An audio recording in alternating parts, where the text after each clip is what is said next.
నమస్తే right nine మీడియాకి స్వాగతం. అన్ని రకాల ఆధునిక వైద్య చికిత్సలను తాడేపల్లిగూడెం ప్రభుత్వ ఆసుపత్రిలో అందుబాటులోకి తీసుకువస్తామని శాసనసభ్యులు రాష్ట్ర ప్రభుత్వ విప్ బొలిశెట్టి శ్రీనివాస్ అన్నారు. ఖరీదైన లాప్రోస్కోపిక్ వైద్య విధానాన్ని పేద ప్రజలకు అందుబాటులోకి తీసుకురావాలని లక్ష్యంతో 15 లక్షల విలువైన లాప్రోస్కోపిక్ పరికరాన్ని ఎమ్మెల్యే సొంత నిధులతో కొనుగోలు చేసి జిల్లా ఎస్పీ అద్నాన్ నయీం అస్మి చేతుల మీదుగా బుధవారం ప్రభుత్వ ఆసుపత్రికి అందజేశారు. సందర్భంగా ఎమ్మెల్యే మాట్లాడుతూ వైద్యం కోసం ఇతర ప్రాంతాలకు వెళ్లవలసిన అవసరం లేకుండా అన్ని రకాల వైద్యాన్ని తాడేపల్లిగూడెం ప్రభుత్వ ఆసుపత్రిలో అందించేందుకు కృషి చేస్తున్నామని అన్నారు. గతంలో తాను ఈ ఆసుపత్రికి ఇచ్చిన వెంటిలేటర్ను మూలన పడేశారని అన్నారు. ఎంతో వ్యయ ప్రయాసాలతో దాతల సహకారంతో సమకూర్చుకున్న ఆధునిక వైద్య పరికరాలను ఆసుపత్రికి వచ్చే పేదవారికి అందుబాటులో ఉంచవలసిన బాధ్యత ప్రభుత్వ సిబ్బందిపై ఉందని అన్నారు. ఆసుపత్రి వైద్యులు సిబ్బంది రోగుల పట్ల ప్రేమతో సేవలు అందించాలని కోరారు. బీజేపీ ఇన్ఛార్జ్ ఈతకోట తాతాజీ మాట్లాడుతూ తాడేపల్లిగూడెం నియోజకవర్గ అభివృద్ధితో పాటు పేద ప్రజలను ఆదుకోవాలనే సహృదయం ఉన్న నాయకుడు ఎమ్మెల్యే బొలిశెట్టి శ్రీనివాస్ అని ప్రశంసించారు. కోట్లాది రూపాయల సొంత నిధులను పేదలకు దానం చేస్తున్న గొప్ప వ్యక్తి, దాతృత్వం గల వ్యక్తి బొలిశెట్టి శ్రీనివాస్ ఆదర్శవంతమైన ప్రజానాయకుడని అన్నారు. కార్యక్రమంలో ప్రభుత్వ ఆసుపత్రి సూపరింటెండెంట్ సుజాత, కూటమి నాయకులు పాల్గొన్నారు.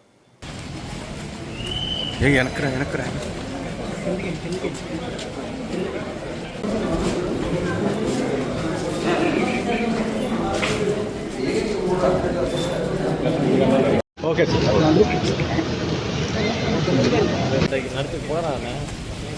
సార్ ఇక్కడ ఇవ్వడం జరిగింది.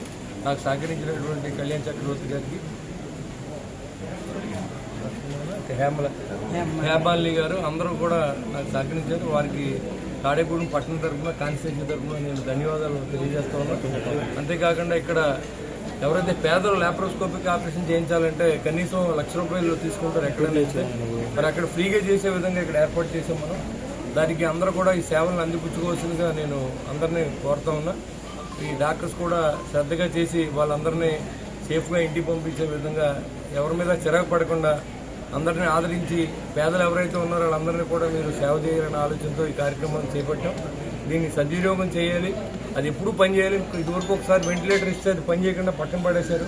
అలా కాకుండా దీన్ని ఎప్పుడు కూడా మీరు ప్రజలకు ఉపయోగపడే విధంగా చూస్తారని నేను సూపరింటెండెంట్ గారిని, డీసీహెచ్ గారిని, కమిటీ మెంబర్స్ అందరినీ కూడా నేను రిక్వెస్ట్ చేస్తా ఉన్నా. ఎందుకంటే డబ్బులు ఊరుకునే రావు. లలిత జ్యువెలర్స్ అన్నట్టు ఈ డబ్బు అంతా కూడా మనం మీ కష్టపడి సంపాదించిన డబ్బే కానీ మాకు ఎవరు ఊరిని ఇచ్చింది కాదు. కాబట్టి దీన్ని సద్వినియోగం చేయాలని కోరుతాం. రాబోయే రోజుల్లో హార్ట్ ఆపరేషన్ కూడా హార్ట్ స్పెషలిస్ట్ ఒక ఆయన ఇచ్చారు. క్యాథలాబ్ ఇక్కడ ఎక్కడైనా లీజు తీసుకుని ఇక్కడే హార్ట్ ఆపరేషన్ చేసే విధంగా కూడా నేను గవర్నమెంట్ నుంచి పర్మిషన్ తీసుకొస్తాను. ఎందుకంటే చాలా ప్రాణాలు బయటికి వెళ్ళినప్పటికీ చాలా మంది చనిపోతూ ఉన్నారు వైద్యం అందక.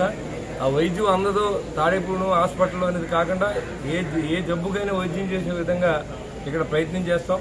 ఎందుకంటే ఇక్కడ నిరుపేదలు ఎక్కువ శాతం ఉన్నారు. వారందరికీ సేవలు అందించే విధంగా ఈ కూటమి ప్రభుత్వం వచ్చిన తర్వాత పవన్ కళ్యాణ్ గారి నాయకత్వంలో, మరి చంద్రబాబు గారి నాయకత్వంలో, నరేంద్ర మోడీ గారి ఆశీస్సులతో మరి అన్ని కూడా ప్రజలకు సేవ చేసే భాగ్యాన్ని కల్పించినందుకు ఖచ్చితంగా సేవ కోసమే మా యొక్క ఈ పవర్ను వాడతామని చెప్పి నేను తెలియజేస్తా ఉన్నా.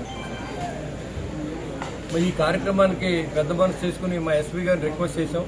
మీరు వచ్చి మీ చేతులతో ఈ యొక్క కార్యక్రమాన్ని జరిపించవలసిందిగా ఆయన అడిగితే, అడిగిన వెంటనే ఆయన వచ్చి ఈరోజు ఈ కార్యక్రమానికి వచ్చినందుకు ఆయన కూడా తాడేపూడి పట్టణ తరఫున, కాన్స్టిట్యూన్సీ తరఫున ధన్యవాదాలు తెలియజేస్తా ఉన్నాం.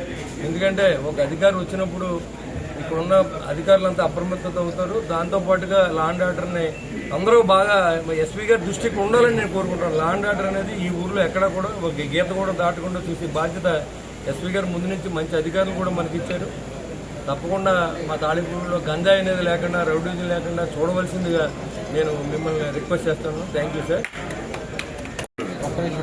ఓకే ఓకే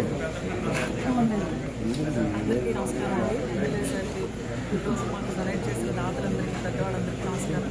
ఇప్పుడు మాకు వచ్చిన లాప్రోస్కోపీ ద్వారా లిస్ట్ సర్వీసెస్ అందిస్తామని దాన్ని ఎక్కడ మూలపడకుండా